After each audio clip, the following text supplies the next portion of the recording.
男士如果要離婚嘅話咧，其實係同自己贖身。如果舉手即係主動去嗌離婚嘅係男多女多？女多。係咯嗱，一樣。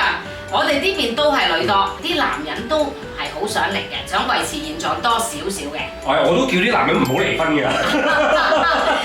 男人通常就算佢出邊幾亂七八糟，或者就算佢係有啲咩問題好，如果你唔揸支槍指住佢個頭，或者你個女人唔係已經上咗律師樓諗好晒所有嘢嘅話咧，佢哋係唔會主動做呢步嘅。可能係幾個原因，第一傳統概念啦，佢覺得自己好衰仔啦，佢嗌離婚，好似棄租康咁啦。第二，佢而家係想平衡翻各方面嘅利益關係，就算我出邊有3、5、7條女啊，咁都盡量唔好喐現時嘅嘢啦。咁所以佢哋個主導權咧，同埋嗰個真正攬到去律師樓嘅多數係女人嘅。而家仲有多一個原因就係，我話男士如果要離婚嘅話咧，其實係同自己贖身。